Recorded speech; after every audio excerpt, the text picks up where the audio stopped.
ৰাজ্যত সংঘটিত হৈছে অতি কৰুণ ঘটনা এবাৰ প্ৰধান শিক্ষকৰ সৈতে অতি ভয়ংকৰ ঘটনা সংঘটিত হৈছে সুদখোৰৰ অতপালিৰ বাবে প্ৰধান শিক্ষকৰ মৃতদেহ উদ্ধাৰ কৰা হৈছে বিদ্যালয়ৰ চৌহদৰ ভিতৰতে প্ৰধান শিক্ষকগৰাকীৰ মৃতদেহ উদ্ধাৰ কৰা হৈছে ঘটনা সন্দৰ্ভত আৰক্ষীয়ে ইতিমধ্যে আৰম্ভ কৰিছে তদন্ত এই মুহূৰ্তত লয়ৰ চেষ্টা কৰিছো ষ্টাৰ জিমেট ট্ৰাইমেট বিগ বেকিং পুনৰ সুদখোৰৰ বাবে ৰাজ্যত সংঘটিত হৈছে অতি কৰুণ ঘটনা এবাৰ প্ৰধান শিক্ষকৰ সৈতে অতি কৰুণ ঘটনা সংঘটিত হৈছে অভিযোগ উত্থাপন কৰা হৈছে এজন সুদখোৰক যে সুদখোৰৰ অতপালিৰ বাবে এই ঘটনা সংঘটিত হৈছে বিদ্যালয়ৰ চৌহদৰ ভিতৰতে প্ৰধান শিক্ষক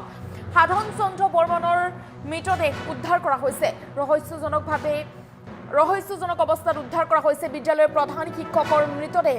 ৰাজ্যত পুনৰ কৰুণ ঘটনা এবাৰ সুদখোৰৰ বাবে ৰাজ্যত সংঘটিত হৈছে অতি কৰুণ ঘটনা বৰপেটা ৰোডত এই ঘটনা সংঘটিত হৈছে ঘটনা কেন্দ্ৰ কৰি অঞ্চল জুৰি চাঞ্চল্যৰ সৃষ্টি হৈছে ইতিমধ্যে ঘটনাস্থলীত উপস্থিত হৈছে আৰক্ষী দুলু মেধি নামৰ এজন যুৱকৰ বাবে এই ঘটনা সংঘটিত হোৱাৰ অভিযোগ উত্থাপন কৰা হৈছে এয়া সুদখোৰৰ বাবে ৰাজ্যত অতি ভয়ংকৰ ঘটনা সুদখোৰৰ অভিযোগ লৈ আৰক্ষীয়ে সাধন চন্দ্ৰৰ বাসগৃহত গৈ উপস্থিত হৈছিল আৰু আৰক্ষী উপস্থিত হোৱাৰ পিছতে প্ৰধান শিক্ষকগৰাকীৰ মৃতদেহ উদ্ধাৰ কৰা হৈছে বিদ্যালয়ৰ চৌহদৰ ভিতৰত আৰু আৰক্ষী যোৱাৰ বাবে এই ঘটনা সংঘটিত হোৱাৰ অভিযোগ উত্থাপন কৰা হৈছে বৰপেটা ৰোডত সংঘটিত হৈছে এই কৰুণ ঘটনা এয়া সুদখোৰৰ বাবে ৰাজ্যত অতি ভয়ংকৰ ঘটনা কেন্দ্ৰ কৰি অঞ্চল জুৰি তীব্ৰ চাঞ্চল্যৰ সৃষ্টি হৈছে সুদখোৰৰ বাবে এইটোৰ পিছত সিটো ঘটনা পুনৰ বৰপেটা ৰোডত সংঘটিত হৈছে সুদখোৰৰ বাবে অতি কৰুণ কাণ্ড এবাৰ প্ৰধান শিক্ষকৰ লগত অতি ভয়ংকৰ ঘটনা সংঘটিত হৈছে প্ৰধান শিক্ষকৰ মৃতদেহ উদ্ধাৰ কৰা হৈছে বিদ্যালয়ৰ চৌহদৰ ভিতৰত এগৰাকী সুদখোৰৰ বাবে এনে কাণ্ড সংঘটিত হ'বলৈ পালে ইতিমধ্যে ঘটনা সন্দৰ্ভত আৰক্ষী আৰম্ভ কৰিছে তদন্ত বিদ্যালয়ৰ ভিতৰতে প্ৰধান শিক্ষক সাধন চন্দ্ৰ বৰ্মনৰ সৈতে অতি কৰুণ ঘটনা সংঘটিত হৈছে ৰহস্যজনক অৱস্থাত উদ্ধাৰ কৰা হৈছে বিদ্যালয়ৰ প্ৰধান শিক্ষকগৰাকীক এয়া স্কুলৰ ভিতৰতে এখন বিদ্যালয়তে কৰ্মৰত আছিল সাধন চন্দ্ৰ বৰ্মন আৰু এই বিদ্যালয়খনৰ ভিতৰতে সাধন চন্দ্ৰ বৰ্মনৰ মৃতদেহ উদ্ধাৰ কৰা হৈছে সুদ লৈছিল এগৰাকী ব্যক্তিৰ পৰা আৰু সুদখোৰৰ মৈমতালি দিনক দিনে বৃদ্ধি পাইছিল আৰু অৱশেষত এই ভয়ংকৰ অৱস্থাত উদ্ধাৰ কৰা হৈছে প্ৰধান শিক্ষক সাধন চন্দ্ৰ বৰ্মনক বিদ্যালয়খনতে সাধন চন্দ্ৰ বৰ্মনে এনে ঘটনা সংঘটিত কৰিছে ৰহস্যজনক অৱস্থাত উদ্ধাৰ কৰা হৈছে বিদ্যালয়ৰ প্ৰধান শিক্ষকগৰাকীক মন্তব্য আছে মন্তব্য আগবঢ়াইছোঁ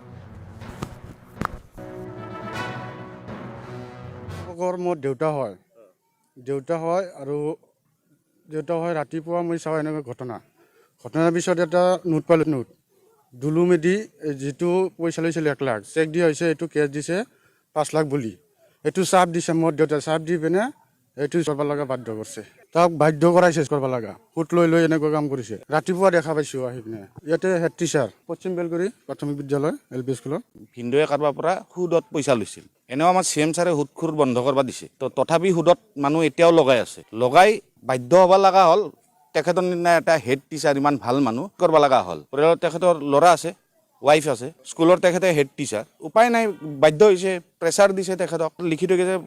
যে তেখেতে প্ৰেছাৰ দিছে বুলি এই মানুহটো যাৰ পৰা সুদত লৈছিল তো আমাৰ CM ছাৰে নিশ্চয় একশ্যন ল'ব লাগে CM ছাৰে নিজেই কৈছে যে সুদখোৰ বন্ধ কৰিব লাগে আপোনাৰ পৰা 1 টকা লৈছোঁ আপুনি যদি 100 টকা বিচাৰে সেনেকুৱা ঘটনা হৈছে সুদখোৰে ইমান প্ৰেছাৰ দিছে তো বাধ্য কৰিল মানে মেণ্টেল প্ৰেছাৰ দিছে তেখেতক মেণ্টেল প্ৰেছাৰ দিছে পশ্চিম বেলগুৰি প্ৰাথমিক বিদ্যালয়ৰ প্ৰধান শিক্ষক সাধন বৰ্মন নামৰ ব্যক্তিজনে আজি যি মৃত্যু হ'বলগীয়া হ'ল আমি জনামতে তেওঁ এজন ব্যক্তিৰ পৰা 60,000 টকা ধাৰে লোৱা বুলি আমি শুনা পাইছোঁ 60,000 টকা মানে সুদত যায় এইটো মানে 5 লাখ টকা যায় মানে পৰিণত হৈছে যি সময়ত অসম চৰকাৰে অসমৰ মুখ্যমন্ত্ৰী সন্মানীয় হিমন্ত বিশ্ব শৰ্মা ডাঙৰীয়াই যে যি সময়ত তেওঁ আইন প্ৰণয়ন কৰিছে যে মানুহে মানে সুদত পইচা লোৱা বা সুদ খোৱা এটা মানে অপৰাধ আৰু সেইসকলৰ বিৰুদ্ধে যিহেতু মানে কঠোৰ আইন প্ৰণয়ন হৈছে বা তেওঁলোকক বহুত আমি দেখা পাইছোঁ তেওঁলোকে এৰেষ্ট কৰিছে আজি ঠিক আমাৰ এই সাধন বৰ্মন নামৰ যিজন ব্যক্তি তেওঁক আচলতে এইটো এটা মানসিক মানে প্ৰেছাৰ দি তেওঁক মানে তেওঁ আজি ধৰণে পদ বাছি ল'ব লগা হ'ল আমি শুনাত আমাৰ শিমলাগুৰি আৰক্ষী যি মানে পহৰা চকী সেই পহৰা চকীত এখন এজাহাৰ দাখিল কৰিছিল আৰু যোৱাকালি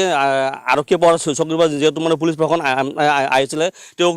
তেওঁ হয়তো মানে পেচা কৰিছিলে আৰু যাৰ কাৰণে তেওঁ মানসিক যিখিনি আঘাত সেইখিনি সহ্য কৰিব পৰা নাই, যাৰ কাৰণে কৰিব লগা হ'ল। আমাৰ এটাই স্পষ্ট কথা, দোষীক কঠোৰৰ পৰা কঠোৰতম শাস্তি দিব লাগে, উচিত তদন্ত কৰি কঠোৰৰ পৰা কঠোৰ শাস্তি দিয়াৰ কাৰণে আমি দাবী জনাওঁ। অন্যথা আমি আক্ৰান্তৰ পৰা আমি ইয়াৰ মানে বিহিত ব্যৱস্থা ল'বলৈ